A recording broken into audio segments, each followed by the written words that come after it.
ঘড়িতে বাজে ১:৩০। লিফট টিপ সব বন্ধ, কারণ আমাদের লিফট ১২টার পরে বন্ধ করে দেয়। তো হঠাৎ করে প্ল্যান হলো, স্যারের পাপা বাসায় আসছে, আজকে আমার কিছুই রাত রান্না করতে মন চাচ্ছিল না। স্যারের পাপা বাসায় আসছে, বলছে চলো না বাইরে খেয়ে আসি। স্যারের পাপা বলছিল না, কি বলো, প্রতিদিন কি বাহিরে খেলে ভালো হবে? মানুষের তো নজর লেগে যাচ্ছে এমনি। মানুষ যে হারে বলতেছে আমরা প্রতিদিন নাকি বাহিরে খাবার খাই, কোনোভাবেই স্যারের পাপা রাজি হচ্ছিল না।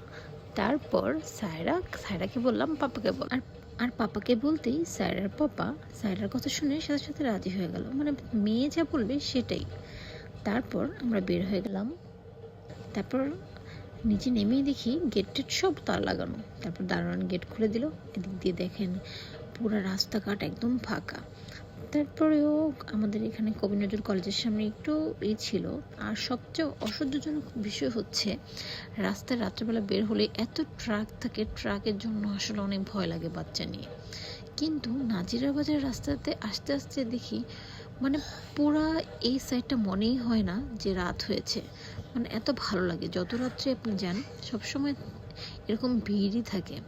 তারপরে এই যে নেমে যে স্যারের পাপা হুন্ডাটাকে তাল মারছে আর আমি ভিডিও নিচ্ছিলাম। তারপর আমরা ঢুকে গেলাম বিসমিল্লাহ কাবাব। আমরা সব মিল্লা কাবাবেই খাই। যদিও আজকে এতটা ভিড় ছিল না, তারপরেও একদম যে কম এমনও না, মানে জায়গা ছিল না। আমি তো মনে করেছি আজকেও মনে হয় জায়গা পাবো না, না সাথে সাথে জায়গা পেয়ে গেলাম।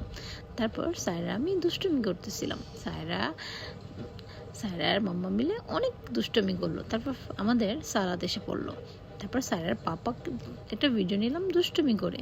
তারপর স্যারা এখানে অনেক দুষ্টুমি করতেছিল। এরকম দুষ্টুমি করতে করতে স্যারের খাবার এসে পড়লো, আর আমি স্যারের সাথে অনেক দুষ্টুমি করলাম। স্যারাকে খাইয়ে দিলাম। স্যারা ঘোরার জন্য যতটা পাগল, কিন্তু খাবারের জন্য একদমই পাগল না। স্যারা খেতেই পারে না, অনেক চেষ্টা করে, কিন্তু আমি আজকে পুরা খাবার শেষ করলাম, একদম হাড্ডি গুড্ডি সব চিবিয়ে খেলাম। তারপর সায়রাকে নিয়ে এখান থেকে বের হয়ে গেলাম।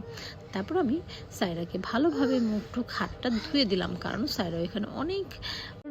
স্যারের বাবা বিল দিয়ে আমরা বাইরে বের হয়ে দেখলাম একটা চকলেটের দোকান, আর সায়রা এখান থেকে তো চকলেট নেবে। এর আগে অনেকবার এখান থেকে চকলেট নিচ্ছে। আসলে সায়রার থেকে বেশি এক্সাইটেড আমি থাকি, এখানকার এত রকমের চকলেট থাকে, আমারও মন যে অনেক চকলেট আমি কিনে নিই, কিন্তু আমাকে তো কিনে দিবে না। সায়রার পাপা এত চকলেট দেখাচ্ছিল কোনটা নেবে, কিন্তু সায়রা চুজ করতে পারছিল না। মানে মেয়ের জন্য কোনো কিছুই মানা নেই, সব কিছুই মেয়েকে দিতে থাকে। আমি না করলেও আমার কথা শুনে না, সবই মেয়েকে দেয়। মানে একটা মেয়ে বলে কথা, মেয়েকে সায়রার পাপা অনেক ভালোবাসে। তারপর সব চকলেট কেনার পরেও মন ভরল না সায়রা আরও চকলেট কিনবে। তারপর আমি বুঝিয়ে নিয়ে আসলাম, কারণ সায়রা আজকে অনেক বাহিরের খাবার খেয়েছে। তারপর আমরা বাসায় এসে পড়লাম। বাসায় এসে ওঠার সময় তো আসলে লিফট না দিয়ে উঠাই যাবে না, এর জন্য দারোয়ানকে বললাম লিফটটা চালু করে দিতে। তারপর দারোয়ান লিফটটা চালু করে দিল। তারপর আমি লিফট দিয়ে উঠে গেলাম, কারণ আমাদের বাসা অনেক উপরে, এত উপরে আসলে সিঁড়ি দিয়ে ওঠা কোনোভাবেই সম্ভব না রাত্রেবেলা, কারণ পুরো সব সিঁড়িগুলি অন্ধকার ছিল।